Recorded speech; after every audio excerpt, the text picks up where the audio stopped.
আসসালামু আলাইকুম রহমতুল্লাহ। খুবই হৃদয় বিতারক একটি ঘটনা।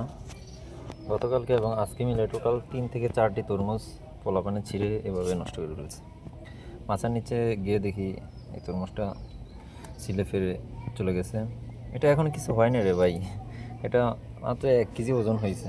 একেবারে ফ্রেশ এটা তরমুজ, কিছুই হয়নি। এটা এর ভিতরে লাল হবে, আরও এটা 5 থেকে 6 কেজি ওজন হবে তখন যদি এটা খাওয়া যায়। এটা এখনও হয়নি। এটা দেখেন কী করছে, ছিঁড়ে কামড় দিয়েছে উপর দিয়ে, কামড় দিয়ে দেখছে শক্ত, ফেলে চলে গেছে।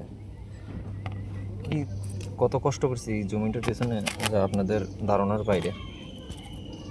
অনেক অনেক কষ্ট করি, সারা দিনটা 24 ঘন্টা, প্রায় আনুমানিক এত ছোটো একটা জমিতে 50,000 টাকা নষ্ট হয়ে খরচ হয়ে গেছে।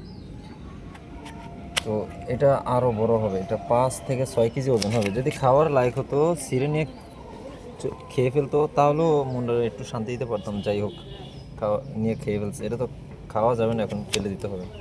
তো কষ্ট লাগলো জিনিসটা দেখে, কী বলবো আর। এই পোলাপান মাঝে মাঝে অনেক পশু প্রাণীর থেকেও ভয়ঙ্কর হয়ে ওঠে। পশু প্রাণী বললাম কেন, মানে শিয়ালে আগে আমাদের জমির মালচিং পেপারগুলো নষ্ট করে ফেলতো, সাইডের রশিগুলো কেটে ফেলতো। শিয়ালের একটা ভয় ছিল আর কুকুরের। এখন পোলাপান বেশি ভয়ঙ্কর হয়ে উঠছে। এই যে শিয়াল কিন্তু এটা করবে না, কিন্তু পোলাপান এটা ছিটে ফেলতেছে। ভাই কিছুই হয়নি, এটা লাল টকটক হবে, মিষ্টি হবে, আরও বড় হবে।